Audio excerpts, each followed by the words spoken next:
¿Cómo están? Bien. Hoy nos acompaña Rosa Isela Rodríguez, secretaria de Gobernación. Va a hacer su presentación y después se va a una reunión de migración. Está Pablo Gómez, el titular de la UIF. Siéntense, por favor. Gracias. Ernestina Godoy, consejera jurídica, y el ministro Saldívar. Y vamos a tocar varios temas. También está Ramón, recuérdame tu nombre. Bulmaro Juárez, que nos va a presentar él el día de hoy la cápsula de Suave Patria al final de la conferencia.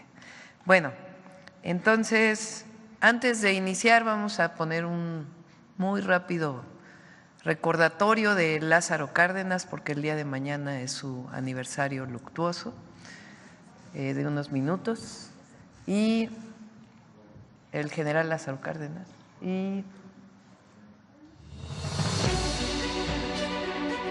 El compromiso de Lázaro Cárdenas con el pueblo de México permitió consolidar los ideales de la revolución, la tercera transformación de la vida pública de México.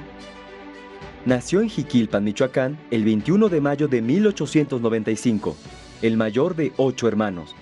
En 1913, se unió a la revolución en contra del usurpador Victoriano Huerta y llegó a ser general.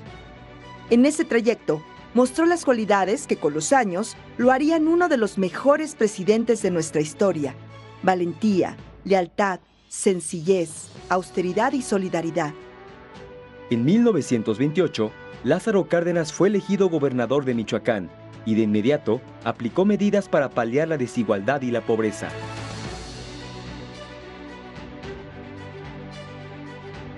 Esa visión social y participativa sería la marca principal de su labor a partir de 1934, cuando fue electo presidente de México, tras una campaña en la que recorrió prácticamente todo el país. Protesto guardar y hacer guardar la Constitución política de los Estados Unidos mexicanos y las leyes que de ella emanen. Apoyó las demandas salariales, la creación de sindicatos, el reparto de más de 18 millones de hectáreas de tierras directamente para casi 800,000 familias campesinas. Ordenó campañas masivas de alfabetización y salud y la creación de escuelas públicas en todo el país, en especial el Instituto Politécnico Nacional y el Instituto Nacional de Antropología e Historia.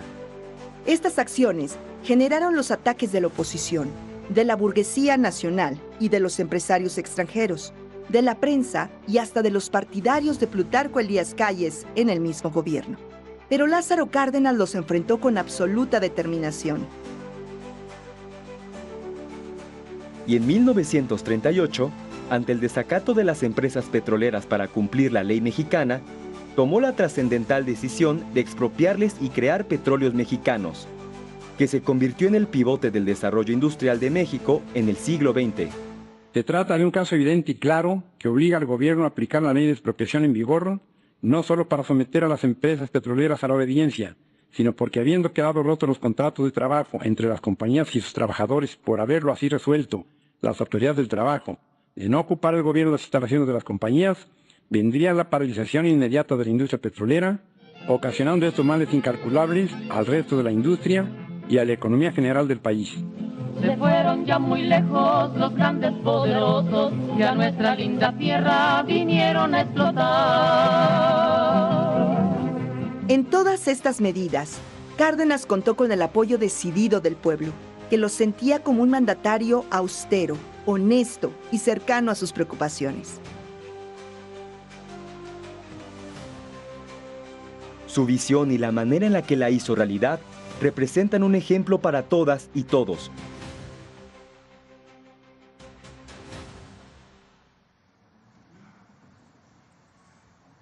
Gran presidente de México, el general Lázaro Cárdenas. Bueno, ahora vamos a seguir hablando del caso García Luna. Rosa Isela va a presentar las investigaciones que hay en México por parte de la Fiscalía General de la República.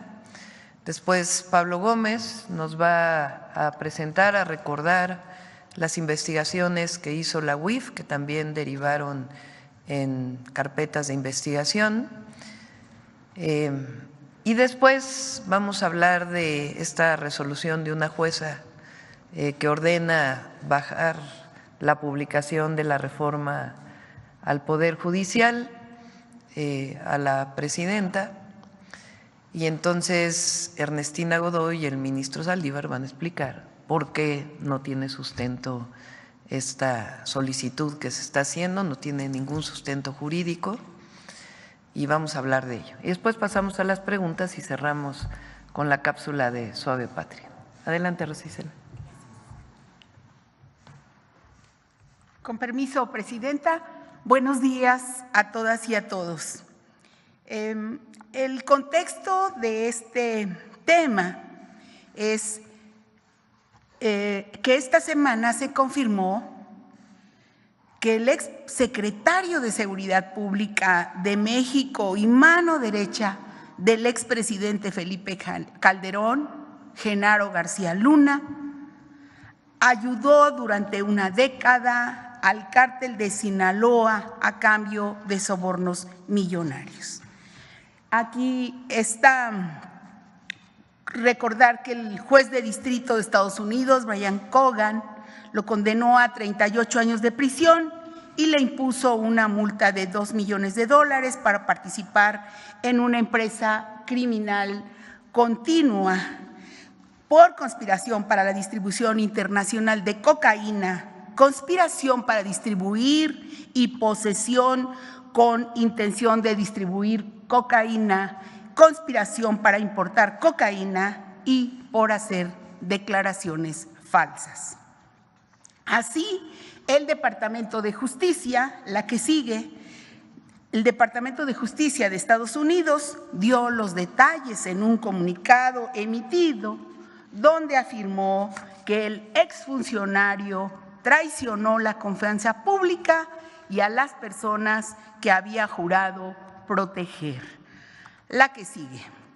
García Luna inició su carrera en 1989 en el Centro de Investigación y Seguridad Nacional en el CISEN, donde permaneció hasta 1999 y ejerció varios cargos, entre ellos subdirector y director de área, director general y coordinador general de inteligencia. Cuando era subdirector operativo de dicho centro, tuvo lugar el homicidio lamentable del candidato presidencial Luis Donaldo Colosio. El 25 de octubre de 2021, ya en esta época, la Comisión Nacional de Derechos Humanos emitió una recomendación para que se investigara este hecho. Y la Fiscalía General de la República inició la investigación correspondiente, logrando probar que existe evidencia material y prueba científica de que el 23 de marzo de 1994 en Lomas Taurinas, 2 personas accionaron en forma casi simultánea armas de fuego contra el entonces aspirante a la presidencia. El llamado segundo tirador, Jorge Antonio, fue detenido de forma inmediata y llevado entonces a la entonces Procuraduría General de la República en Tijuana, en donde fue rescatado directamente por García Luna.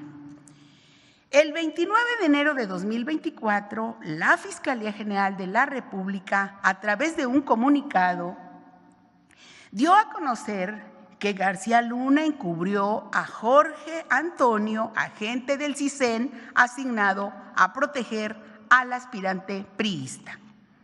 Todas las pruebas aportadas por la Fiscalía General de la República, y en especial las de análisis de sangre, demuestran que en la ropa de dicho agente se halló el tipo de sangre de la víctima.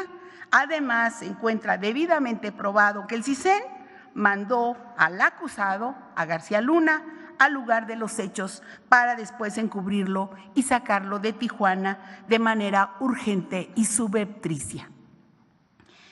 Cabe señalar, para también contexto de este caso, que un juez, también integrante del Poder Judicial, negó a que se abriera esta carpeta de investigación y continuar con la investigación correspondiente. Estamos hablando del año 2024.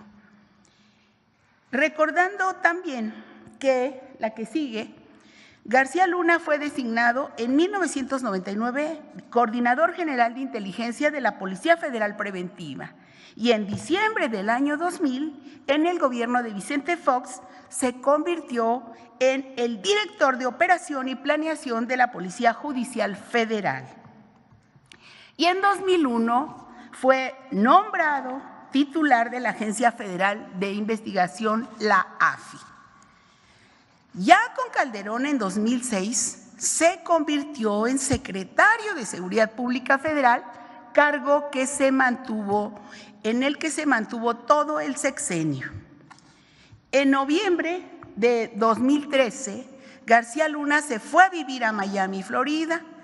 Fue detenido en diciembre de 2019 en Dallas, Texas, y unos días después trasladado al Centro de Detención Metropolitano en Nueva York, donde hoy permanece, y su juicio duró casi 5 o 6 años. Decir, la que sigue, que entre las órdenes de aprehensión que hoy tiene la Fiscalía General de la República en contra de García Luna por delitos cometidos en México y que no tienen vinculación con el proceso penal de Estados Unidos, se encuentran la relacionada con su participación en la operación llamada Rápido y Furioso por el delito de introducción al territorio nacional de forma clandestina de armas, municiones, cartuchos, explosivos y materiales de uso exclusivo del Ejército, Armada y Fuerza Aérea o sujetos a control.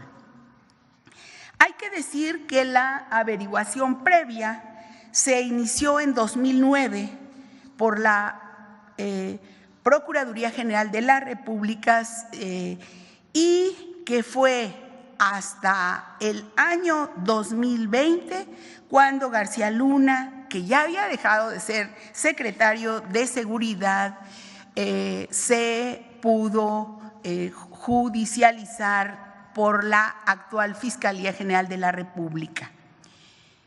En esta operación de Rápido y Furioso, el Grupo de Trabajo sobre el Control de Drogas contra el Crimen Organizado introdujo más de 2,000 armas de forma ilegal a México con el fin de identificar compradores, financiadores, transportadores y traficantes de armas para los cárteles y desarrollar, según ellos, inteligencia que pudiera desmantelar organizaciones criminales, lo cual nunca ocurrió, sino que ese armamento sirvió para potenciar la capacidad de actuación de estos grupos y generó una espiral de violencia en el país.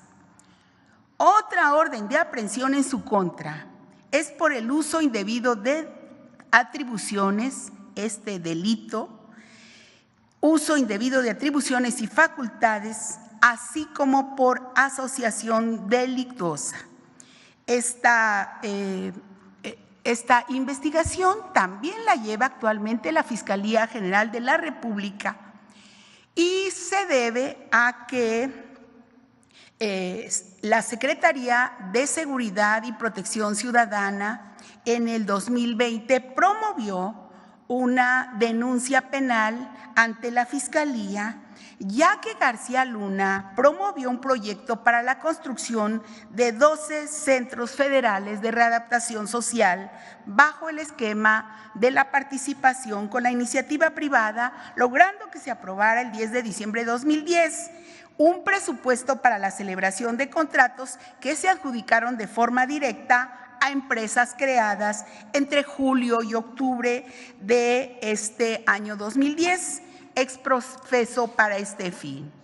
Y se hizo una justificación del proyecto ante la Secretaría de Hacienda para que el gasto por cada recluso se iba a reducir, lo cual no ocurrió y al contrario,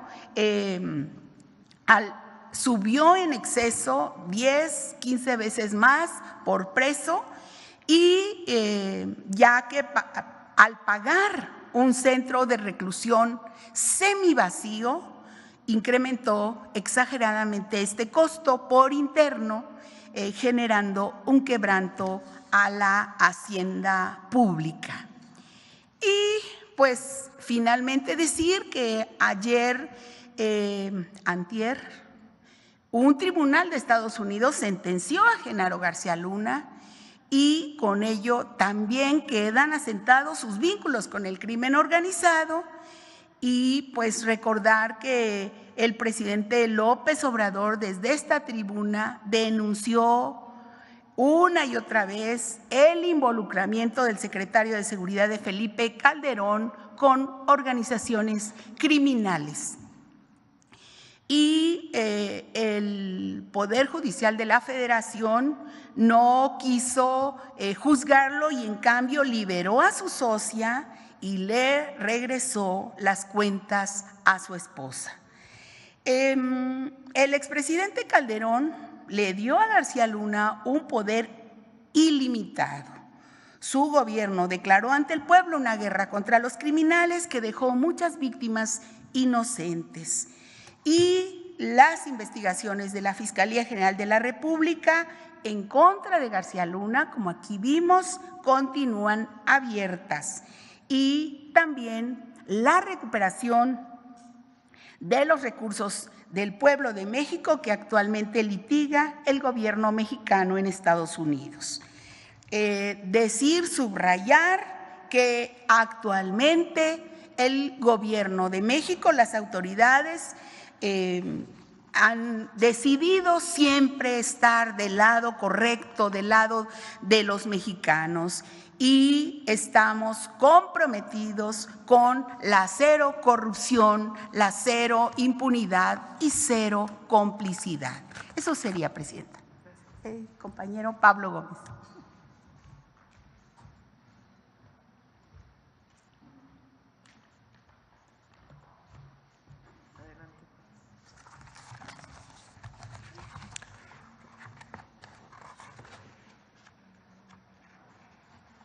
Buenos días, ciudadana presidenta. Buenos días, compañeras, compañeros. Estoy tirando todo esto otra vez.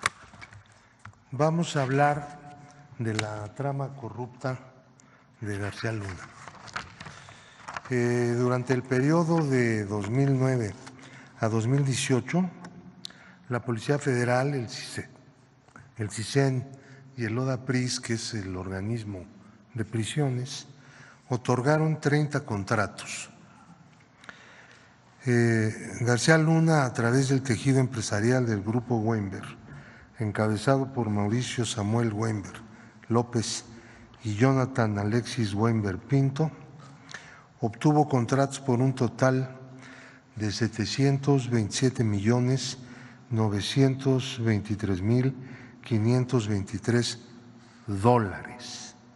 y 528.026.666 pesos, de los cuales fueron pagados $625.188.666 y 93.866.666 pesos, con el siguiente detalle. Como ustedes pueden ver, la empresa Numbap Inc.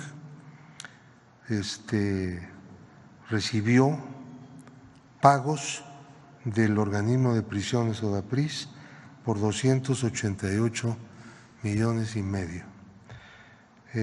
Numbap recibió del CISEN 44 millones de dólares y algo más, y 67 millones y pico de pesos. y de la Policía Federal $14,500,000. Numbap Technologies Inc. del CISEN recibió $208.83 millones y Nice Systems recibió de la Policía Federal $69,100,000.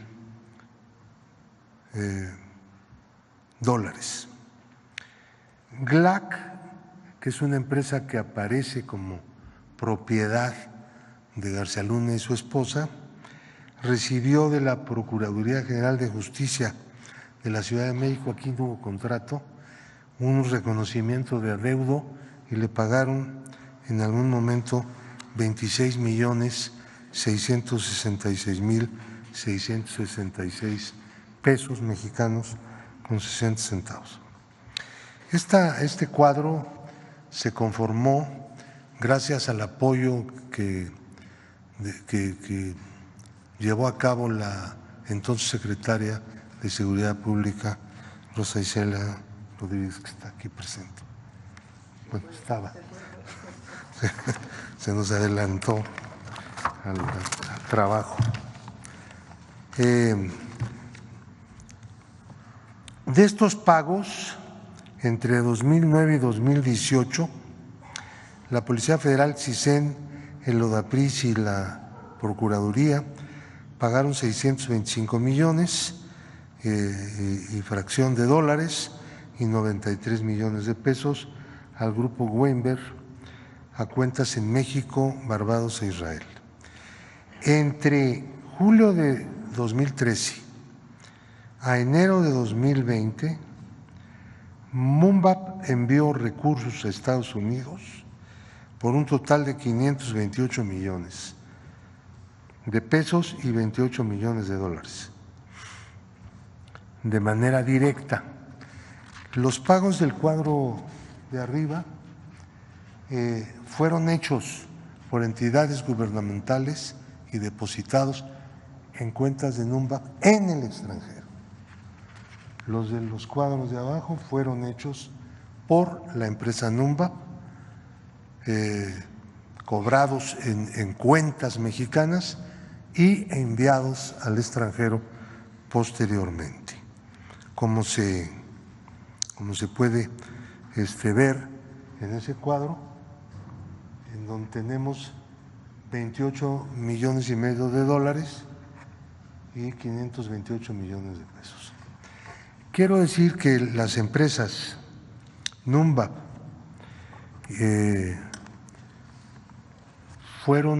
son constituidas en Panamá, no son empresas constituidas en el territorio mexicano, aunque operaron en México. Nunca pagaron impuestos en México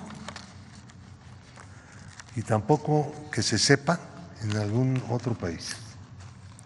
Esta es una red internacional de lavado que complementa la red de defraudación al Estado mexicano. Regresaron a México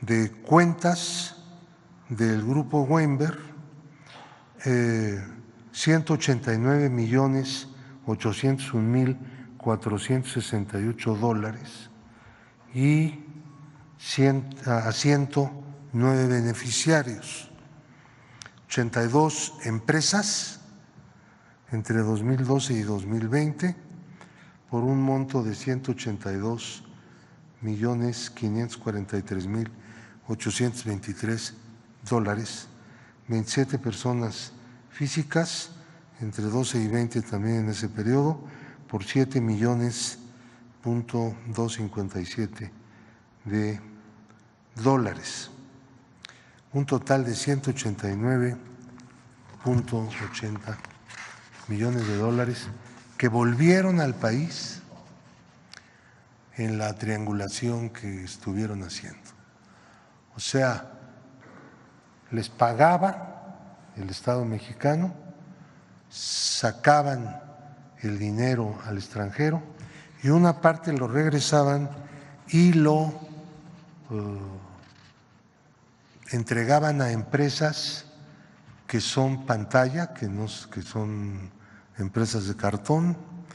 Muchos de ellos han sido considerados de esa manera como factureros por el sistema de administración tributaria, y algunas otras empresas existen, aunque no tienen un funcionamiento normal. También hay 27 personas a las que físicamente se les hicieron pagos. Ahora, veamos un detalle. Como ya lo mencionó Rosa Isela, la secretaria de Gobernación, la Fiscalía Especial en Investigación de Operaciones con Recursos de Procedencia Ilícita, Falsificación y Alteración de Moneda, y fiscales de la Fiscalía General de la República integraron una carpeta de investigación contra Genaro García Luna y sus socios relacionada con la contratación en el organismo de prisiones, ODAPRIS, contra 61 imputados, respecto a los cuales se obtuvo 61 órdenes de aprehensión, 12 de las cuales fueron cumplidas, 36 están vigentes, 8 personas fueron detenidas, 8 vinculados además a proceso. El Estado mexicano está en espera del proceso de extradición de Jonathan Alexis Weinberg Pinto, detenido el 31 de diciembre de 2023 en Madrid como posible responsable del tejido empresarial del grupo Weinberg, que fue el que utilizó a García Luna para poder conseguir los contratos. Primero daba él los contratos a través de otros funcionarios que ya están sometidos a proceso, y después que dejó de ser servidor público los conseguía, ya en el sexenio de Enrique Peña Nieto. Él operó transeccionalmente. Ahora, tenemos un proceso civil que va a culminar en un juicio en el estado de Florida. La demanda civil para la recuperación de activos presentada por el Gobierno de México en contra de Genaro García Luna y cómplices ante las Cortes del Condado de Miami-Dade en el estado norteamericano de Florida. Se reclaman más de $600 millones procedentes del Estado mexicano a través de operaciones realizadas por el tejido empresarial del grupo Weinberg, dirigido por Genaro García Luna, mediante una red de corrupción y lavado de dinero internacional, en la cual participan 7 personas físicas, 4 empresas contratistas, 40 empresas norteamericanas constituidas para adquirir, poseer bienes, diseminar recursos, recibir pagos y simular actividades. Antes del juicio propiamente dicho, que se llevará a cabo próximamente, dentro del proceso civil, le ha el juzgado ordenado entregarle al Gobierno de México $2.406.427, producto de la venta de inmuebles y de un acuerdo reparatorio que se hizo como parte de este proceso. Además, un departamento valuado en $555.800, que fue propiedad de García Luna y que ya se le entregó al Gobierno de México para su venta. Y ya han sido aseguradas 15 propiedades adicionalmente pertenecientes a García Luna y sus cómplices. Ahora, esto se adelantó, no hubo necesidad de concluir el juicio porque García Luna se negó a comparecer en el juicio personalmente y su esposa también, y fueron declarados en rebeldía, y entonces los bienes que estaban a su nombre, los que conocemos, puesto que ha sido una investigación que pues es muy complicada, pero tuvo algunos avances. Esos pues ya han estado siendo adjudicados al Gobierno de México y han sido regresados y entregado el dinero conforme ha ido vendiendo los inmuebles a la tesorería de la Federación. Muchas gracias.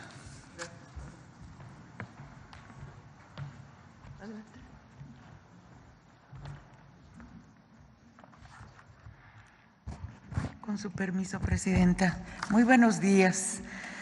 Vamos a explicar de manera muy general, tratando de no complicar, este tema de la actuación que han tenido distintos jueces, sobre todo jueces de distrito, emitiendo resoluciones de suspensión en todo el proceso, en las distintas etapas que ha tenido la reforma al Poder Judicial. Desde la presentación de la iniciativa lo intentaron con suspensiones, jueces de los estados, son jueces de distrito.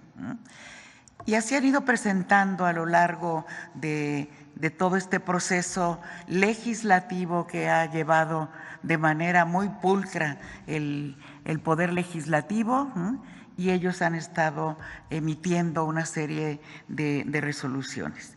El caso que nos ocupó ayer, según los medios, es que le están pidiendo a la presidenta eliminar la publicación en el Diario Oficial del decreto por el que se reforman diversas disposiciones constitucionales en materia del Poder Judicial. El antecedente es que le habían ordenado también al presidente López Obrador hacer lo propio cuando el día 15 de septiembre salió publicado en el Diario Oficial, se emitió una resolución, un amparo donde daban la suspensión insólitamente con efectos restitutorios, a efecto de que se eliminara. Ahora se ha resuelto, según entendemos, un incidente donde han revisado si se cumplió o no con aquella orden, llegaron a la determinación. Esta juez es una juez mujer que no se ha cumplido y por eso le requieren ahora a la presidenta, la doctora Claudia Sheinbaum, que realice eso. Hay una serie de argumentos jurídicos por los cuales es totalmente improcedente lo que están ordenando los jueces. Solo les voy a decir algunos de manera muy rápida, ¿sí? Uno es una facultad soberana del constituyente permanente exenta de revisión judicial. El artículo 135 de la Constitución establece que ésta puede ser adicionada o reformada por el Congreso de la Unión por la aprobación de 2/3 partes de sus integrantes, así como la mayoría de los congresos locales. Esto es una facultad soberana y originaria conferida al constituyente permanente. No en todos los estados está esa posibilidad, en México existe. Es el órgano depositario de la soberanía popular a través de los representantes, con lo cual el Poder Judicial no tiene ninguna injerencia. No existe en nuestro sistema jurídico una disposición constitucional o legal que otorgue al Poder Judicial de la Federación o a cualquier otro ente facultad para cuestionar, revisar o anular la labor del órgano revisor de la Constitución. Por el contrario, la normatividad prevé expresamente la improcedencia de juicio constitucional, de los amparos y demás, en contra de las adiciones o reformas a la Constitución. Un juzgador, por lo tanto, no se puede autofacultar para someter a revisión jurisdiccional una reforma constitucional, porque más allá de sus atribuciones expresas, implicaría ponerse por encima del órgano revisor erigiéndose en la máxima autoridad del Estado mexicano y desconociendo el postulado del constituyente originario, según el cual la soberanía nacional reside esencial y originalmente en el pueblo y no en un juzgador de distrito, ¿sí? La actuación de estos jueces usurpa atribuciones que le fueron conferidas al poder reformador, que es la máxima expresión. Aunado a lo anterior, pretenden suspender un procedimiento que vulneraría el pacto federal. Es el pueblo quien ejerce la soberanía por medio de los poderes de la Unión. En ningún caso las determinaciones de uno o de otro poder pueden contravenir las estipulaciones que les da al pueblo de México, ¿sí? Resulta pues inverosímil que un juez de distrito no solo pretenda intervenir y limitar las facultades constitucionales del Congreso, sino además incluso de los congresos estatales que forman parte del constituyente permanente, ¿sí? Miren, ellos mismos, ellos saben, son constitucionalistas, son peritos en derecho y saben que la propia Suprema Corte de Justicia, en múltiples criterios, sentencias, hay jurisprudencia, ha negado la posibilidad de que se revise una reforma constitucional. Está clarísimo, lo dicen, no es susceptible de control jurisdiccional una reforma constitucional, ya que se encuentra en sí misma el tema constitucional, ¿sí? La labor del órgano reformador de la Constitución constituye una función soberana, no sujeta a ningún tipo de control externo. Todo está, todo lo tenemos desarrollado y esto, quiero decirles también, hay un claro conflicto de interés, por si no fuera suficiente ya que están desobedeciendo a la propia Constitución. No lo explico, es clarísimo, ¿sí? Es obvio el conflicto de interés que tiene. Es un caso sin precedentes, ¿sí? Se hará, hasta donde la presidenta ha informado, una denuncia ante el Consejo de la Judicatura para que revise. Tienen que revisar este Consejo de la Judicatura la actuación de los jueces de distrito que están contraviniendo la Constitución, sus propios criterios, sus propias jurisprudencias, y que determine el Poder Judicial si están actuando o no bien estos jueces de distrito que pretenden erigirse por encima de la soberanía del pueblo de México y del poder reformador que está en el Congreso. Con eso me quedo, es mucho más complicado, pero de manera general. ¿Sí? Así, presidenta. Rapidísimo. Sí. Con su permiso, presidenta, muy buenos días. En complemento a lo que ya ha dicho la consejera jurídica, simplemente señalo lo siguiente. La Constitución y las leyes también obligan al Poder Judicial Federal. Es un poder constituido que no está exento de actuar en el ámbito de sus competencias. Todas estas suspensiones que se han venido otorgando son abiertamente contrarias a derecho. Primero, porque hay una disposición en la Ley de Amparo que con claridad establece que el amparo no procede en contra de reformas constitucionales y las y los jueces la han inaplicado de manera automática. En segundo lugar, porque tampoco procede la suspensión en contra de un proceso legislativo, mucho menos de un proceso de reforma constitucional como pretendieron. En tercer lugar, porque una suspensión no puede tener, en casos como este, un efecto restitutivo, que es invalidar o quitar una publicación en el Diario Oficial. Entre otras cosas, se está exigiendo a la presidenta algo que jurídicamente es imposible. El acto ya está consumado. Adicionalmente, se le está pretendiendo dar a la suspensión efectos generales, lo que también está prohibido, y se pretende que las suspensiones tengan efectos en procesos y procedimientos electorales, lo que también está prohibido. Es decir, en estos casos, los jueces y las juezas están actuando claramente al margen de sus atribuciones, con un interés personal y directo en contra de la reforma, estando impedidos para resolver y están trastocando y desafiando el orden constitucional. Muchas gracias. Bueno, resumiendo muy rápidamente, al menos hay 3 denuncias, aunque estamos haciendo una solicitud de información a la Fiscalía General de la República para saber cuántas denuncias hay o cuántas carpetas de investigación hay abiertas contra García Luna en la Fiscalía General de la República. Al menos, como presentó Rosa Isela Rodríguez aquí, hay 3, una relacionada con Rápido y Furioso, otra relacionada con la construcción de estos espacios de detención, reclusorios, que se hicieron a través de contratos privados con costos muy altos y en donde hay participación de García Luna. Y por otro lado, esta investigación que presenta la UIF, en donde García Luna está involucrado pues en lavado de dinero, vamos a decirlo así.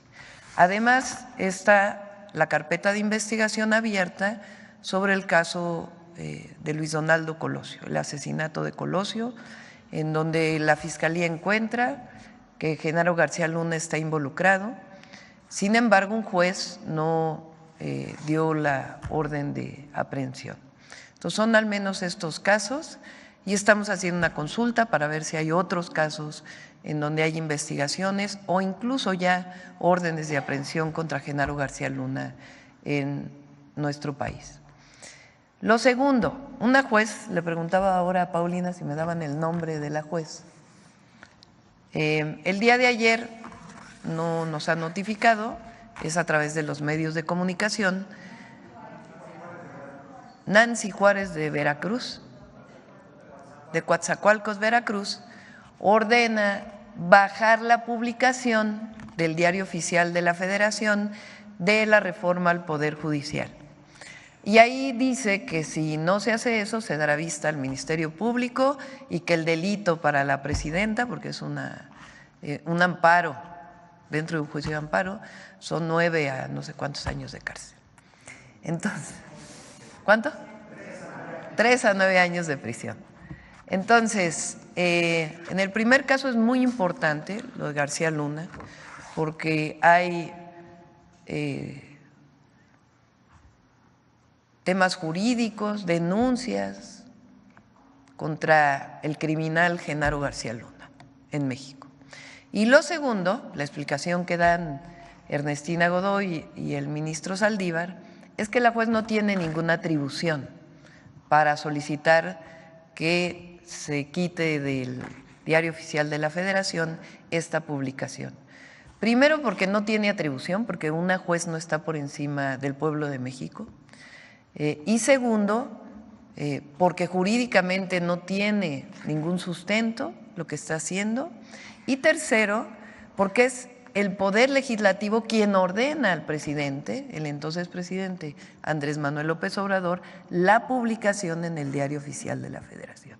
Entonces, no vamos a bajar la publicación, número 1.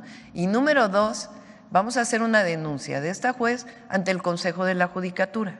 Ya sabemos que el Consejo de la Judicatura no necesariamente está haciendo su trabajo, pero de todas maneras no queremos que quede en la impunidad, queremos que quede un antecedente de que hay una juez que por encima de su función está pidiendo que se baje una publicación que se hizo a partir de un proceso legislativo de cambio constitucional que está establecido en la propia Constitución y que deriva de la voluntad del pueblo de México expresada en las urnas el 2 de junio del 2024. Entonces, esos dos temas queríamos plantearles. Ahora sí, pasamos a las preguntas.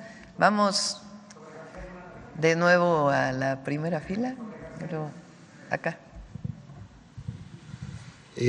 Muy buenos días, Presidenta. Ramón Flores, del Centinela Informa, de Humanoid y funcionarios que la acompañan. La verdad es que nos urgía llegar aquí a la mañanera porque para mí es una pena el haber escuchado cómo ayer le matizaron la información varios periodistas y también la publicaron aquí en El País diciendo que el juez Brian Cogan había comparado a Genaro García Luna con el Chapo Guzmán.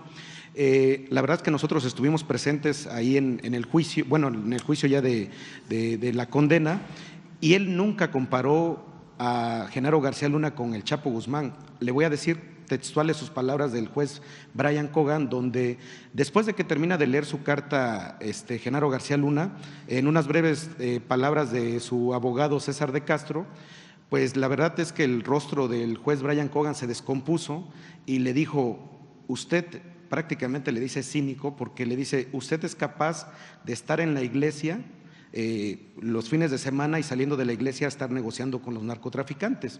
Le dice, yo entiendo que usted me dice que es un padre de familia, que fue muy educado, pero su carta no me conmueve, porque aparte usted dejó que creciera el Chapo Guzmán, que se expandiera el Chapo Guzmán, que se fortaleciera el Chapo Guzmán, le dio la espalda a la sociedad mexicana como secretario de Seguridad Pública y remata diciendo esto, usted no es como el Chapo Guzmán, usted es peor que el Chapo Guzmán. Entonces, esa declaración la matizaron, la verdad es lamentable que haya habido, le llaman vacas sagradas del periodismo ahí en ese juicio y matizaran diciendo que había comparado el juez Brian Cogan a Genaro García Luna con el Chapo, nunca lo comparó, le dijo que era peor. Bueno, y también, Presidenta, preguntarle a don Pablo Gómez, porque también vimos el descaro brutal de que llega la esposa de Genaro García Luna, que tiene una orden de aprehensión aquí en México, llega allá al juicio y cuando sale, ahorita le voy a mandar el video a Paulina, cuando sale, muchos hermanos migrantes la increpan de que regresara lo robado y la señora con una sorna, con una sonrisa, se fue riendo. La verdad es que los medios independientes que estábamos ahí, pues le decíamos que no la fueran a agredir porque no era válido, pero con una sorna, y eso no lo tolera el pueblo. Entonces, preguntarle primero a don Pablo Gómez si ¿qué avance hay sobre su orden de aprehensión con la Fiscalía General de la República? ¿Qué pasó con la jueza que le liberó las cuentas? Y ahorita le hago una misma pregunta sobre el mismo tema. Gracias. ¿Quieres comentar algo?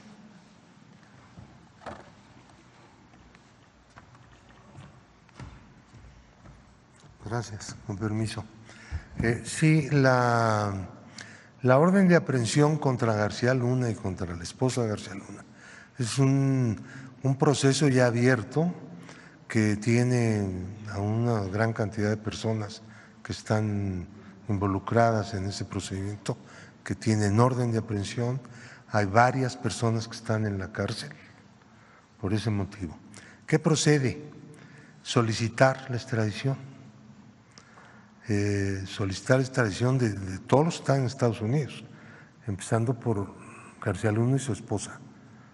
El hecho de que García Luna esté en la cárcel no quiere decir que no haya que solicitar la extradición, porque una persona puede abandonar la cárcel por cualquier motivo, y en ese momento se aplica la extradición y el gobierno de Estados Unidos estaría en condiciones y con la obligación de enviar a México a esta persona cuando eventualmente abandone la cárcel. En cuanto a su esposa, pues inmediatamente deberían extraditarla. En cuanto a la jueza que quitó de la lista de personas bloqueadas a la esposa de García Luna, pues ustedes saben que no proceden, se los voy a decir con sinceridad, las quejas contra los jueces prácticamente son excepcionalmente proceden. Y siempre hemos presentado quejas, siempre hemos presentado recursos de revisión y siempre hay una negativa porque pues, están en connivencia permanentemente. No por nada se hizo la reforma judicial más grande de la historia de México. Gracias.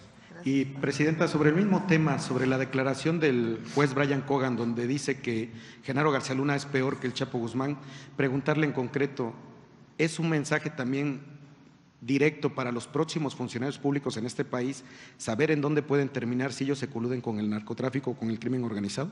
Sí, y no se requiere necesariamente de un juzgado de Estados Unidos. Es decir, la cero impunidad es la cero impunidad. A delincuentes y a quienes engañan al pueblo de México diciendo que desarrollan una función cuando en realidad están en contra. Ahora, el tema también es que ayer, qué bueno que mencionas esto porque no se conoce, qué bueno que pudiste tomar la palabra y que mencionas que estuviste en el juicio y lo que realmente dijo el juez. Porque ayer en varios medios, ahora resulta que García Luna no, quién sabe por qué lo sentenciaron después de 5 años de juicio. Ahora resulta que no hay pruebas y salen colaboradores del gobierno de Calderón o parte de su gabinete diciendo que no saben por qué García Luna fue sentenciado, cuando hay pruebas de personas, una embajadora, incluso hay un general y hay otras personas que le dijeron a Calderón que lo que estaba ocurriendo y la colusión con los delincuentes. Pero además, como si el juicio de García Luna en Estados Unidos no hubiera tenido la suficiente información, cruce de pruebas, cruce de testigos como para declararlo culpable, y las palabras del juez. Y además, ayer también, o antes de ayer, otros periodistas, porque también hay que hablar de quien así lo hizo, el montaje de Florence Cassés es previo, es cuando él era director de la Agencia Federal de Investigación. El invento de supuestamente bandas de secuestro, la denuncia que hicieron periodistas en aquel entonces, las amenazas de García Luna contra estos periodistas, por ese montaje en donde también participó un conocido conductor. Así es. Son previas a que Calderón lo nombre como secretario de Seguridad. Entonces ahora resulta que es una víctima. Calderón sabía.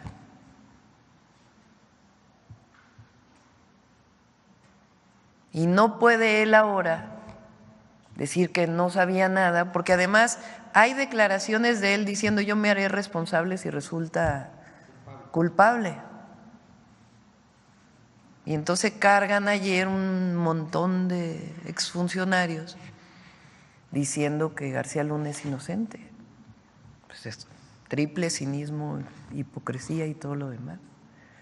Entonces, como lo mencionamos ayer, es importante que el pueblo de México sepa que hay órdenes de aprehensión contra García Luna en México, que hay investigaciones, que incluso hay una investigación relacionada con el asesinato de Colosio que tanto dolor le causó a nuestro país.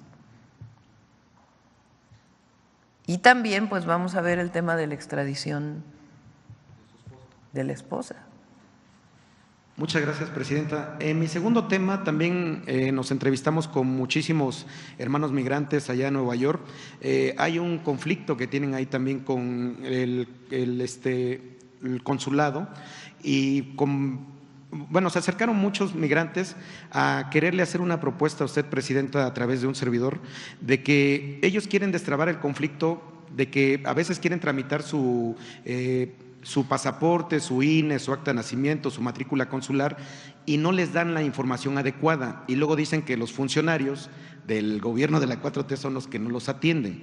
Entonces hubo un grupo que platicó conmigo y me dijo que le hiciera, que le hiciera llegar esta propuesta de que por qué no el gobierno hace un convenio con la UNAM, un ejemplo, de que, por ejemplo, los licenciados en Ciencias de la Comunicación, en vez de ir a hacer servicio a algún otro lado, lo hicieran en los consulados para que le pudieran brindar, no quiero ocupar la palabra ignorancia porque todos somos ignorantes en ciertos temas, pero porque muchos hermanos migrantes ignoran cómo hacer sus trámites para el acta de nacimiento, para la credencial de elector, para el pasaporte, y luego afuera de los consulados hay veces que hay abusones que les dicen: ¿quieres que te tramite tu acta de nacimiento? Pues te cobro tantos dólares.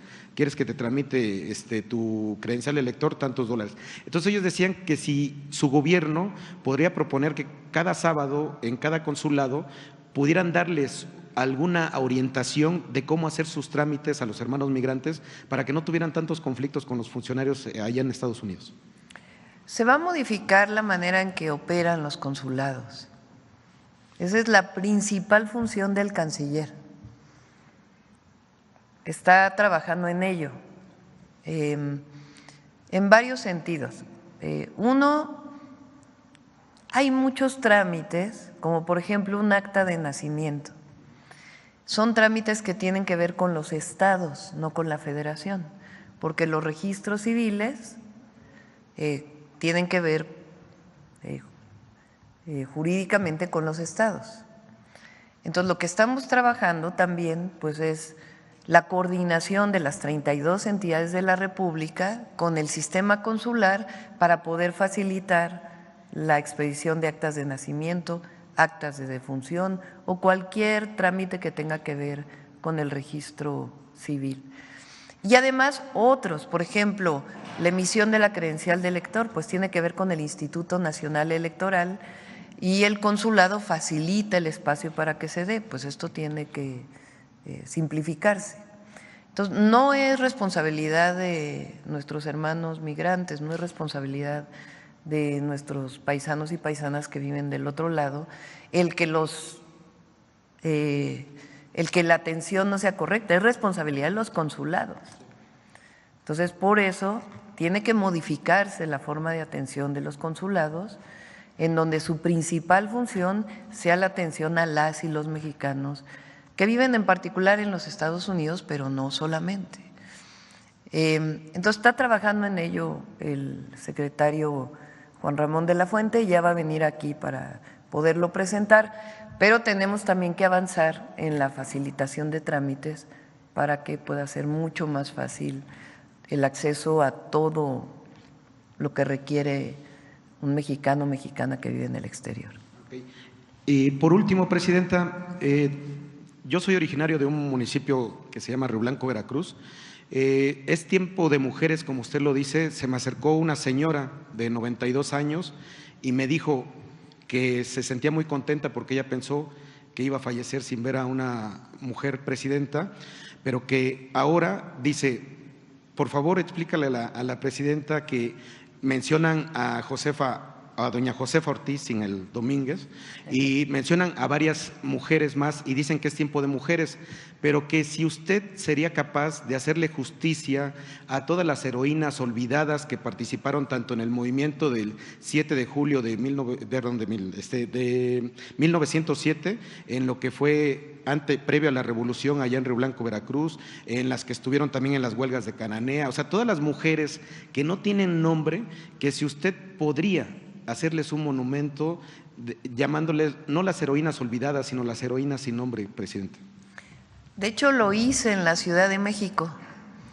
Cuando fui jefa de gobierno, Paseo de la Reforma, que es pues una avenida no solo de la Ciudad de México, sino del país completo, porque la capital de la República pues es capital de todas y todos los mexicanos. Esta avenida tan importante de la Ciudad de México, que le pertenece a las y los mexicanos, no tenía una sola mujer. Tiene muchísimos monumentos dedicados a hombres que en la historia cumplieron alguna función y tienen su reconocimiento. Entonces, como primera jefa de gobierno electa, dije, vamos a hacer el Paseo de las Heroínas en Paseo de la Reforma, que va hacia el bosque de Chapultepec. Ahí hay 13 monumentos. Uno de los monumentos es a las heroínas anónimas, que no conocemos sus nombres, que hay que seguir investigándolas porque hay que conocer sus nombres, pero que han jugado un papel trascendental en la historia de México, en las 4 transformaciones y además apoyando a sus familias. Porque esta idea de que a veces yo decía en los mítines, ¿quién le dio de comer a los revolucionarios? Pues una tarea tan importante como otras. Entonces, tareas que de alguna manera fueron orientadas a las mujeres, que no debería ser así, pero que las cumplimos durante muchísimos años, no son reconocidas como parte de la transformación de nuestro país. Entonces sí, y hay que seguir reivindicando a las heroínas anónimas. Acá. Buenos días, presidenta. Buenos días, compañeros. De Hidalgo, presidenta, preguntarle, pues está muy sonado el tema del Poder Judicial.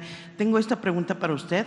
En este esfuerzo de combatir la corrupción, pues el juez federal Gregorio Salazar Hernández sobreseyó la causa de Gerardo Sosa Castellán, quien fue acusado de lavado de dinero y delincuencia organizada, aún con pruebas de un daño de más de 58 millones de pesos a la máxima casa de estudios del estado de Hidalgo. Esto, ¿cómo considera esta decisión usted, que fue emitida antes de la apertura del juicio? Y pues, si usted cree que se siga reflejando la persistencia de la corrupción en el Poder Judicial. Por otro lado, mi otra pregunta es, considerando la magnitud del Centro de Reciclamiento de Economía Circular en Tula, el cual anunciaron en días pasados, ¿cómo se garantiza que la operación de las plantas recicladoras de residuos orgánicos y de materiales de construcción cumplan con los estándares internacionales de sostenibilidad? ¿Y qué impacto económico y ambiental se espera a corto y largo plazo para los hidalguenses? Bueno, sobre el primer caso, hay que conocer pues todo lo que sustenta y pues no se puede sobreseer un caso si tiene sustento, ¿no? Ahora es importante que se sepa que la reforma al Poder Judicial tiene varias etapas. Una etapa es con los jueces, magistrados, ministros y ministras federales. Bueno, ministras y ministros de la Suprema Corte solo son federales, pero magistrados y jueces federales. Pero la reforma establece un tiempo, ¿cuál es la fecha límite? Pero en 180 días, máximo 180 días, los estados y la Ciudad de México deben cambiar sus constituciones para que los jueces locales y magistrados locales, estatales, también sean electos. Entonces, no solamente son los federales, también son los estatales que llevan casos, por ejemplo, de la justicia familiar, que es un tema muy relevante, y también tiene que haber modificaciones. Entonces, la reforma al Poder Judicial va. Ni un juez, ni una jueza, ni 8 ministros pueden parar la voluntad del pueblo de México. La reforma va. Ya estamos preparando otro paquete de leyes secundarias muy importantes que se derivan de la reforma constitucional, desde la ley orgánica de la Suprema Corte de Justicia, para determinar además particularmente el Tribunal de Disciplina, para que no para que tengan muy claras sus reglas y otras reglas, hasta muchas leyes que tienen que ver con los procedimientos. Recuerden que la reforma al Poder Judicial también establece tiempos, por ejemplo, para resolver un juicio mercantil o un juicio que tiene que ver con pago de impuestos. Ya no va a ser como ahora, que pueden pasar años y años y años y años, amparos, amparos, amparos y amparos, para que no se paguen los impuestos, sino que en 6 meses se va a tener que resolver por parte del Poder Judicial. Para ello tienen que cambiarse varias leyes secundarias. Entonces está trabajando para estas leyes secundarias, algunas incluso se están trabajando desde aquí, también desde el propio Poder Legislativo, para que muy pronto quede ya todo el paquete de la reforma al Poder Judicial y además cuando se elijan los jueces, magistrados, magistradas, ministros, ministras, ya esté todo el sistema judicial nuevo para que entremos pues a una nueva era de la justicia en México. Y de la del nuevo Centro de Reclutamiento de Economía Circular, Presidenta. Ah, sí, perdóname. Por favor. Ahí donde se iba a construir la refinería de Calderón, que nunca se construyó, que quedó en media barda, se está construyendo en una parte un hospital del IMSS, que ya va a terminar muy pronto, lo vamos a ir a inaugurar. En la otra parte son alrededor de 700 hectáreas. Tula es una ciudad que durante muchos años ha recibido mucha contaminación por el río Tula, por los propios municipios conurbados a Tula, por la refinería, por la planta de generación eléctrica. Entonces el objetivo es hacer un saneamiento integral, pero no solamente del municipio de Tula, sino desde la zona metropolitana del Valle de México. Entonces está trabajando en el saneamiento del río Tula y otros ríos que desembocan en el río Tula. Estamos trabajando para poder hacer la planta de generación eléctrica que hoy usa combustóleo en una planta de ciclo combinado, lo cual reduciría de manera muy importante las emisiones.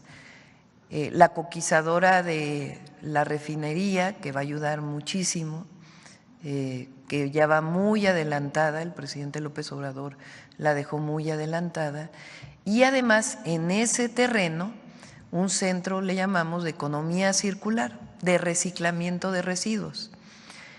Se va a hacer un convenio, todo este trabajo lo va a coordinar la secretaria Alicia Bárcenas, se va a hacer un convenio con el Instituto de Ingeniería de la UNAM para trabajar en un centro de reciclamiento de basura orgánica, otra inorgánica, otra de residuos de la construcción e incluso otra que permita usar los lodos de las plantas de tratamiento de agua para producción de electricidad. Entonces, justicia a toda esta zona de Hidalgo, y estamos trabajando muy bien con el gobernador y con la gobernadora Delfina y también con Clara, porque finalmente es un proyecto metropolitano. ¿En cuánto tiempo se podrá ver reflejado esta parte de...? Se están haciendo los estudios. Yo creo que los estudios para poder tener un proyecto ejecutivo definitivo estarán en el primer trimestre o finales del primer trimestre del 2025, y a partir de ahí ya se presentaría a la población de la zona metropolitana el proyecto integral y cuánto tiempo llevaría su construcción. Gracias.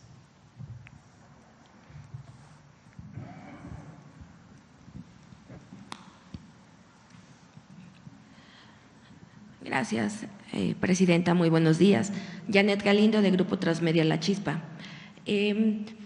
Presidenta, dentro de esta llamada y de esta imposición que quiso hacer esta jueza de Veracruz, Nancy Juárez, también hace un llamado hacia la parte judicial y bueno, les dice que si en algún momento hay alguna respuesta, hace una invitación, dice que van a ir contra el expresidente Andrés Manuel López Obrador.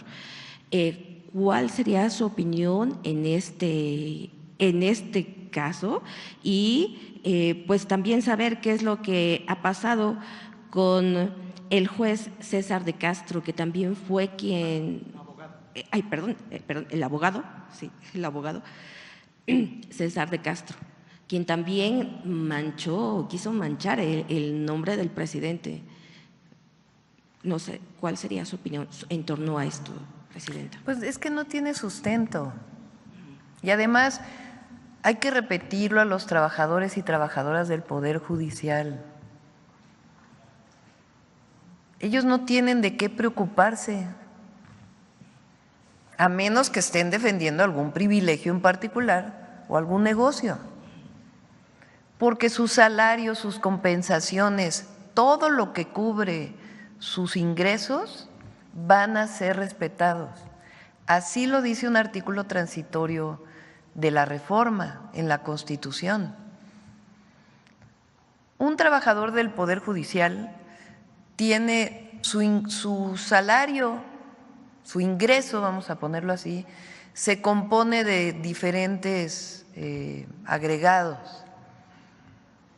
Entonces está el salario base y luego tiene una compensación por usted sabe más, sus bonos, sus complementos, nada de eso va a cambiar, se les mantiene completo su ingreso. Ahora, ellos tienen acceso por su contrato colectivo a un seguro de gastos médicos mayores, está en su contrato colectivo. Yo no estoy de acuerdo, pero está en su contrato colectivo y se tiene que respetar el contrato colectivo. Entonces, ¿por qué están protestando? Tienen derecho a protestar porque no están de acuerdo con la reforma que se hizo. México es un país libre, democrático y tienen razón. Pero si están protestando porque se van a afectar sus derechos laborales o sus ingresos, no tienen razón de ser, porque no se van a afectar. Entonces, esto es importante que lo conozcan todos los trabajadores del Poder Judicial. Ahora, si siguen en paro, a pesar de que el Consejo de la Judicatura ya dijo que tienen que regresar a trabajar,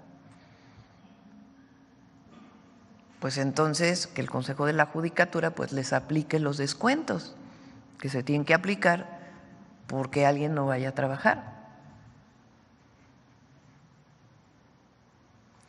Ahora, que una jueza, por su propio criterio, que no tiene nada que ver con las leyes, con el Estado de Derecho que tanto se habla, sino por una ocurrencia quiere hacer algo contra un servidor público o exservidor público, contra el presidente Andrés Manuel López Obrador, el expresidente Andrés Manuel López Obrador, pues ¿con qué sustento? No, pues que no tiene sustento jurídico. No, es que no tiene sustento jurídico, hasta un golpe de Estado. Tiene que construirse, aunque no sea dentro de la ley, con una legitimidad, ¿Cuál golpe de Estado? La verdad. O sea, una jueza que por su invento le pide a la presidenta que quite del Diario Oficial de la Federación lo que al presidente le ordenó el Poder Legislativo después de un proceso electoral en donde el pueblo de México determinó la composición del Poder Legislativo y la Constitución y la Ley de Procedimientos Electorales. Ese Poder Legislativo, con todos los mecanismos de ley, cambia el Poder Judicial a partir de una iniciativa que envía el entonces presidente Andrés Manuel López Obrador. Todo sustentado en la Constitución. Bueno, que una jueza tenga una ocurrencia. Y en un plazo de 24 horas, o sea. Por eso es una ocurrencia de una jueza que no tiene ningún sustento jurídico. Por eso le pedí a Ernestina, al ministro Saldívar, que explicaran por qué no tiene ningún sustento jurídico. Entonces, no vamos a bajar la publicación porque no tiene sustento jurídico. Y aunque el Consejo de la Judicatura no sancione a los jueces, vamos a presentar esta queja porque está fuera de sus funciones. Un juez, una jueza también tiene que cumplir con la ley, con la Constitución. Es más, esa es su función primordial. Entonces, por un amparo que hace una jueza, ahora resulta que hay un problema de un golpe de Estado. No, yo no lo veo así. Sencillamente, nosotros no podemos ir contra el pueblo de México, y eso está en el artículo 39 de la Constitución. Ok. Presidenta, y en otro tema, no sé si usted sepa, bueno, se logró el registro de la licenciada Cristina Alonso para liderar el Sindicato de Trabajadores Petroleros de la República Mexicana, pero resulta que es la única mujer y la única contrincante, sí, por decirlo así, de Ricardo Aldana. Entonces, pues ella hace un llamado también a todos los trabajadores a mantener la unidad y pues también pide que, como es tiempo de mujeres, que la apoyen los trabajadores y también hacia el secretario del Trabajo, lo único que les pide pues es que vigilen solamente el proceso. Este proceso, estas elecciones ya se darán para el día 28 del presente. No sé, ¿cuál sería su opinión sobre que ya una mujer ha logrado llegar a esta etapa, Presidenta? Pues ahora sí que libertad a las y los trabajadores para que elijan a quien ellos y ellas decidan. Nosotros no tenemos por qué meternos a una elección sindical. Eso se hacía antes, pero no, esta es una decisión de las y los trabajadores petroleros. Muchísimas gracias. Acá que te había dicho antes, ¿eh? Ya vamos a ir cerrando. Buenos días, Presidenta. Fernando Mejía, de Grupo 7 Noticias. El día de ayer, Oralia Pérez, abogada penalista, fallecida en Cuauhtémoc, en Viaducto, en una camioneta sin placas, con vidrios polarizados. La pregunta sería, ¿qué acciones tomará el gobierno para garantizar la justicia en el caso del asesinato de la abogada? ¿Y qué medios de implementación se tomarán para, pues, o si se tomaría como feminicidio? Esa sería mi primera pregunta, Presidenta. ¿Aquí en la ciudad? Sí. Sí, bueno, lo lleva la Fiscalía General de Justicia de la Ciudad de México. Entiendo que ayer hubo 3 homicidios en la ciudad y creo que ayer dieron una conferencia de prensa, ya muy noche, el secretario de Seguridad de la ciudad y el fiscal de la ciudad, y es un caso que lo tienen que llevar ellos, y cualquier apoyo que requieran de las instituciones federales en el marco de la ley, pues lo van a tener. Ok, muy bien, gracias. En otro tema, Presidenta, respecto a la Estrategia Nacional de Seguridad que integra a la Guardia Nacional bajo el mando de la Sedena, un sector de la población sigue preocupado por la posibilidad de una militarización del país y el uso de la fuerza para reprimir las protestas. y la libertad de la manifestación. Sabemos que esto pues evidentemente no sucederá, pero ¿de qué manera le garantiza, ¿no?, que esto no puede suceder a las personas que pues aún así lo siguen creyendo? Eso por una parte. Y en segundo lugar, ¿de qué manera esta reforma ayuda a que las denuncias anónimas relacionadas con la distribución minorista de droga en colonias conflictivas de la Ciudad de México o en el país en general, cómo ayuda? ¿Qué serían? ¿La última cómo? Sí, la última, de la reforma, cómo ayuda a que las denuncias anónimas en sectores pequeños, en colonias conflictivas, ayuda a que la distribución minorista pues sea atacada. Sí, a ver, empiezo por la última. Un ciudadano, una ciudadana, ¿a quién le presenta una denuncia? Al Ministerio Público, a las fiscalías. La fiscalía tiene la obligación de integrar, abre una carpeta de investigación cuando se presenta la denuncia, y la fiscalía tiene la obligación de integrar las pruebas, sea que sean proporcionadas por la víctima o bajo la propia investigación. Hay delitos más graves, delitos menos graves. ¿Qué hace con esa carpeta de investigación una vez que tiene las pruebas? Presentar ante un juez la solicitud de una orden de cateo para seguir con la investigación o una orden de aprehensión. ¿Qué es lo que ha pasado hasta ahora? Además de que las fiscalías tienen sus propios problemas, se solicita una orden de aprehensión y no se otorga, no procede. O procede y de inmediato viene un amparo, que de manera poco clara se otorga para poder liberar al delincuente, sea del fuero común o delincuencia organizada o delincuencia de cuello blanco u otro tipo, cualquier tipo de delito. ¿Por qué la reforma al Poder Judicial ayuda a todas y a todos los ciudadanos? Porque ya no va a estar el juez nombrado por alguien, ya no le va a deber su puesto a una persona. ¿A quién va a responder ese juez? Al pueblo, porque el pueblo lo eligió.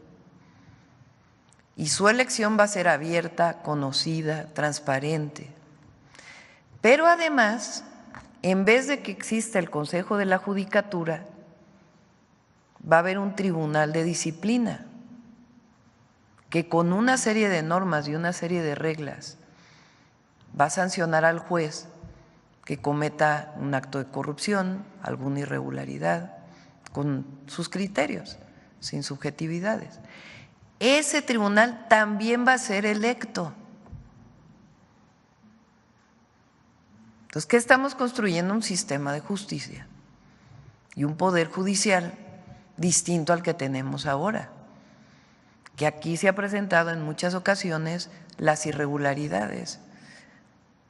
Más del 60% de la población en todas las encuestas a la fecha está de acuerdo en la elección. Sí, incluso más de los que votaron por nosotros están de acuerdo en la elección. Entonces, eso es por un lado. Ahora, tu primera pregunta, el tema de la militarización. ¿Qué garantiza? Primero, que la comandanta suprema de las Fuerzas Armadas es una civil y que nunca va a ordenar la represión. El primer día que tuvimos la Mañanera del Pueblo, que estuvo aquí Pablo, que fue dirigente estudiantil del 68,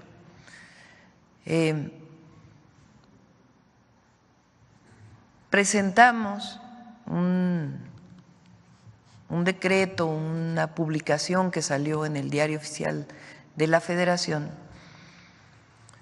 en donde decíamos: el máximo responsable de esa matanza del 2 de octubre fue el entonces comandante supremo de las Fuerzas Armadas. ¿Por qué? Porque él mismo reconoció y además se jactó de lo que ocurrió, de ordenar esa represión como único responsable, más allá de las investigaciones judiciales. Entonces, eso por un lado. Por otro lado, que estamos viviendo un proceso de transformación que busca la libertad, la democracia, que no queremos regresar al pasado represivo. Y tercero, el marco jurídico en el que actúa la Guardia Nacional o la propia Secretaría de la Defensa Nacional, la Secretaría de Marina o cualquier fuerza del Estado mexicano, que tiene que cumplir con el respeto a los derechos humanos. Entonces, no hay militarización. Muchas gracias. Ya nada más para finalizar, estos temas los abordo porque realmente creo que hay un gran sector de la población que aún está incisivo en esa parte y se cree que pues la militarización aún existe, ¿no? O va a existir. Ya nada más para terminar, ¿qué piensa con respecto a la división que existe dentro del PAN por la división con respecto a Genaro García Luna, con lo que se hablaba hace un momento, con respecto a que pues unos están a favor y otros totalmente se deslindan del tema de Genaro García Luna y de que pues el silencio del expresidente, ¿no? Bueno, no estuvo en silencio, ha estado muy comunicativo. Bueno, el silencio actual, ¿no? Bueno, ha estado muy comunicativo, la verdad. Ayer tuvo una entrevista con Ciro Gómez, después de su largo tuit tuvo una entrevista con Ciro Gómez Leiva. En su tuit dice que él nunca supo, pero que lo volvería a hacer. Que nunca supo, pero lo volvería a hacer. Y después en esta entrevista, pues sale esta cuestión de que Genaro García Luna es una víctima y que no hay pruebas, cuando ya fue sentenciado. Entonces, por eso es importante lo que planteamos aquí. No solo es lo que el juicio en Estados Unidos, sino que aquí tiene cuentas pendientes con la ley García Luna, que tienen todo el sustento, y una que no se quiso dar una orden por un juez de aprehensión, que está vinculado, fíjense nada más, está vinculado con el asesinato de Luis Donaldo Colosio.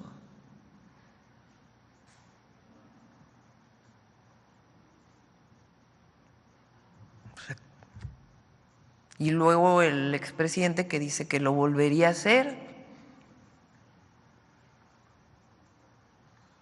cuando además él ya sabía, antes de asignarlo como secretario, del caso del montaje de Florence Cassés y Vallarta se apellida, del caso de bandas delincuenciales vinculadas con secuestro que se había él inventado, amenazas que habían vivido periodistas. A ver, ¿por qué eso no se dice?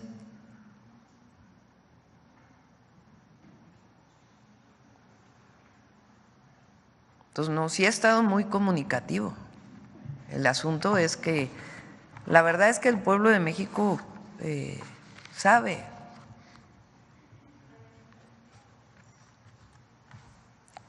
Acá. Ya nos vamos a ir 5 minutos más y cerramos con la cápsula. Hola, Presidenta, buenos días. Manuel Galeazzi Ramírez de Sin Línea y El Político en las Redes.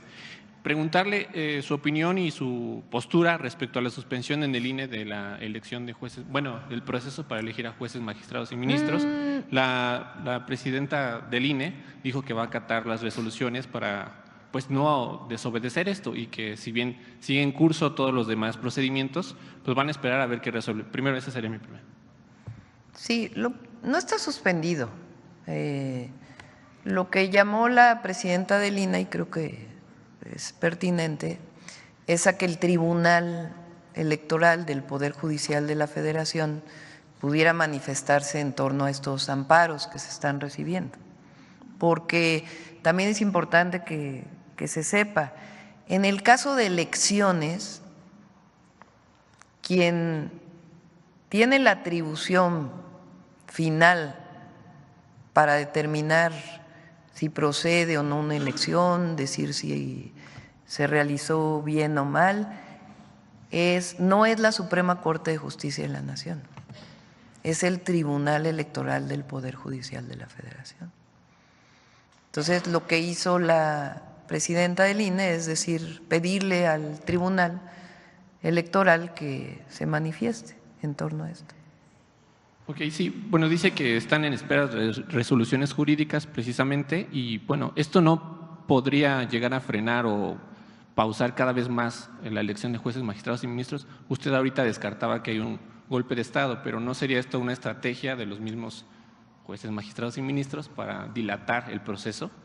No tienen sustento jurídico, no hay sustento jurídico. Ok, perfecto. Y por otro tema, preguntarle, dado que ha generado pues cierta desinformación en los medios, el ataque que ocurrió ayer en las instalaciones del Diario del Debate, esto con relación también para preguntarle qué avances tiene de la estrategia de seguridad que nos informó aquí, dijo que se iba a tener de manera especial y esto también permitiría pues quitar cualquier amarillismo, cualquier sensacionalismo que pudiera haber en torno a esto, si se comentó hoy en la mesa de seguridad en la mañana, dado que es un tema que a los periodistas pues, nos preocupa y nos ocupa. Gracias, presidente. Pues primero condenar obviamente el hecho y se están haciendo las investigaciones. El 29, martes 29 de octubre, viene todo el gabinete de seguridad a presentar los avances, los índices delictivos, los avances y todo lo que estamos desarrollando en el Gabinete de Seguridad.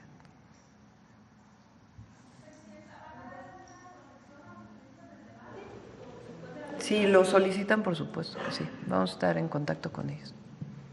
Gracias, Presidenta. Esteban Durán, Vanguardia Veracruz. Presidenta, volviendo al tema de la reforma judicial, ¿qué garantiza que estos cambios que están por llegar efectivamente se acabe la corrupción dentro pues, de este sistema?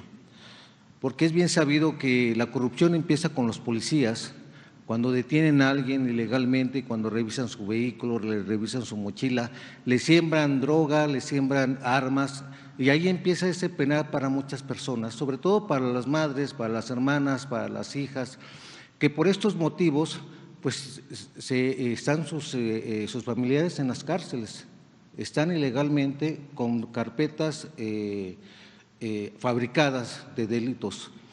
Entonces, allí, repito, allí empieza la corrupción y acaba con los jueces, donde algunos de ellos se prestan, ya sea por situaciones económicas, a esta situación. El expresidente Andrés Manuel López Obrador señalaba que la justicia está al mejor postor, quien tiene más dinero obviamente puede sacar a su familiar sin ningún problema de estas cárceles.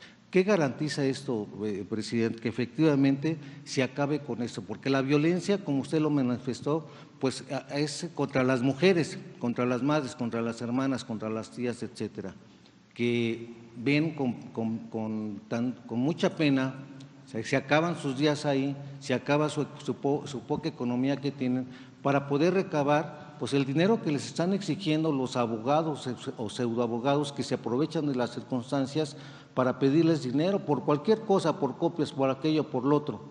Igualmente, pues los jueces se ven involucrados en esas circunstancias. ¿Qué garantiza esto, que efectivamente se acabe la corrupción en todos los niveles? Desde mi punto de vista,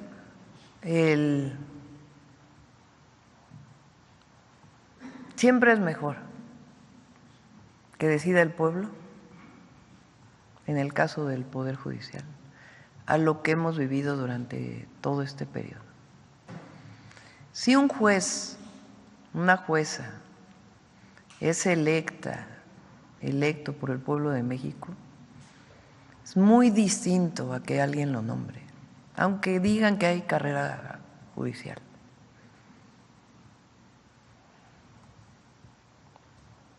Porque la corrupción se da cuando actúas en la clandestinidad, cuando no hay transparencia, ni te debes al pueblo, al servicio público. Pero además se está construyendo un sistema en donde va a haber este tribunal sancionador a los jueces. A ver, ¿cuántos jueces ha sancionado el Consejo de la Judicatura?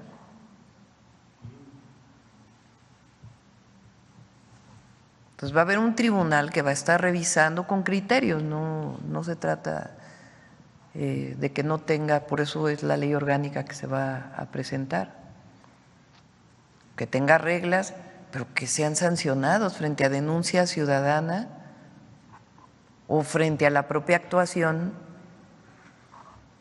de un caso.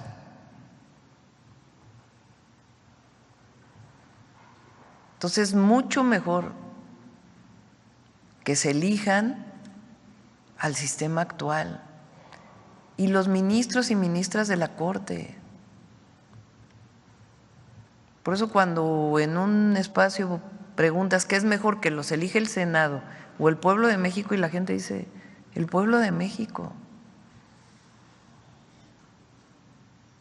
Entonces es la propia institución que se está reformando, que va a responder al pueblo, y además pues todos los instrumentos que hay para poder vigilar su actuación y que responda también a la denuncia ciudadana. Sí, gracias, presidenta. Quizás en este mismo sentido hubo un periodo llamado la Guerra Sucia, principios de los 60, finales de los 80, donde se iban a abrir los expedientes, los archivos, para que las víctimas de este periodo, de sus hijos desaparecidos, de sus madres, de sus padres, etcétera, pues tuvieran justicia y se diera igualmente con los responsables y asimismo castigarles. Quizá ya algunos de ellos pues ya ni siquiera están aquí, pero ellos demandan aún a estas fechas pues que se haga algo, que se abran esos archivos, y no sé qué opinión le pueda merecer a Pablo Gómez, que él sufrió prácticamente todo esto, si se podría abrir esos archivos y dar con los responsables para que de esta manera se castigue y hacerle justicia a quienes sufrieron de este periodo pues de la Guerra Sucia, como se menciona. Y finalmente, presidenta, el 11 de octubre se cumplieron 15 años de la desaparición de Luz y Fuerza del Centro. Los trabajadores, por ende, pues quedaron, miles de ellos quedaron desempleados, no han encontrado un lugar, y muchos de ellos tampoco pues les han dado su dinero que les correspondía. El Sindicato Mexicano de Electricistas pues quizá a lo mejor ya no pueda ser reconocido porque ya no está la empresa, pero muchos de ellos aún falta que se integren al sistema de compensación por justicia social. Son varios y ellos tienen la esperanza de que efectivamente en esta administración con usted ya estén integrados, y quienes pues todavía están desamparados y quienes tienen todavía la capacidad de trabajar pues puedan incorporarse al gobierno en cualquier área. Pues eso es lo que demandan, y es una demanda que se quedó pendiente con el anterior presidente. Gracias, presidente. Sí, con esta cerramos. En el primer caso se hizo una comisión de la verdad. Vamos a pedirle a Arturo Medina que pudiera venir a platicar los avances de esa comisión que se hizo con el presidente Andrés Manuel López Obrador. Ayer leí que hubo un hallazgo ahí en Guerrero relacionado con este tema, entonces vamos a pedirle a Arturo para que pueda platicar cuáles fueron los avances de esa comisión y de ese trabajo que se realizó. En el segundo caso, hay ahí la posibilidad, lo está viendo el INDEP, que es quien está a cargo el instituto para devolverle al pueblo lo robado.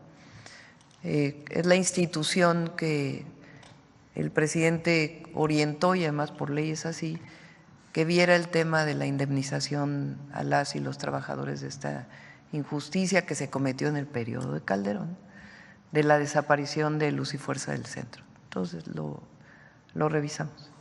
Bueno, vamos a cerrar con la cápsula de Suave Patria. Adelante. Con su permiso, presidenta.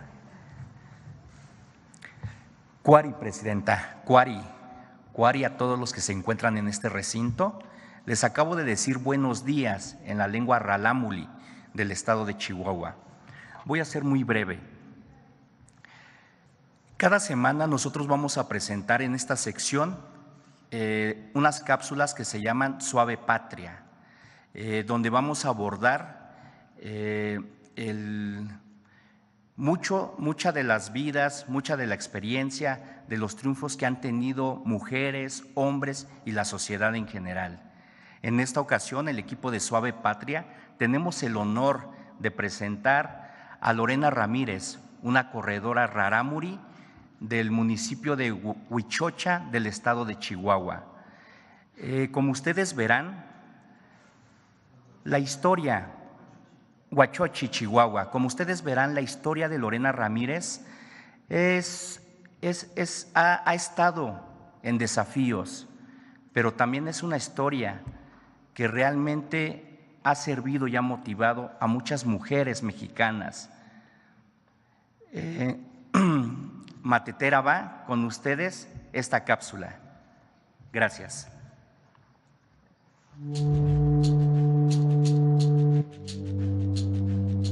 Yo me llamo Lorena Ramírez, soy ultramaratonista, yo vengo de la Sierra de Chihuahua.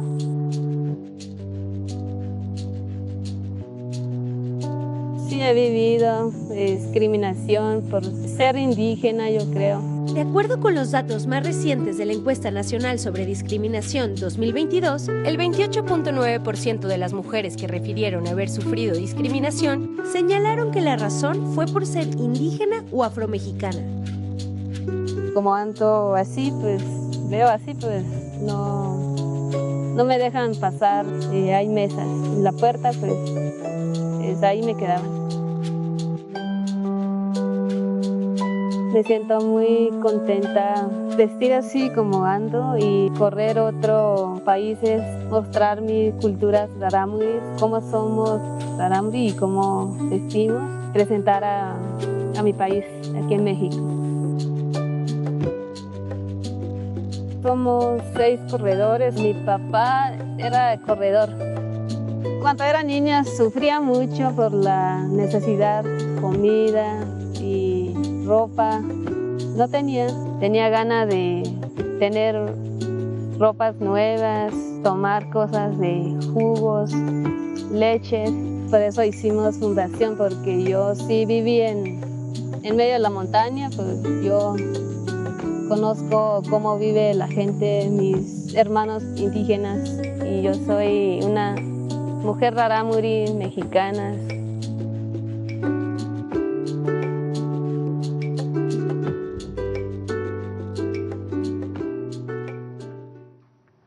Muchas gracias a todas y a todos. ¿Van a ir a Tabasco? ¿Sí? Vamos a Tabasco. Hasta luego.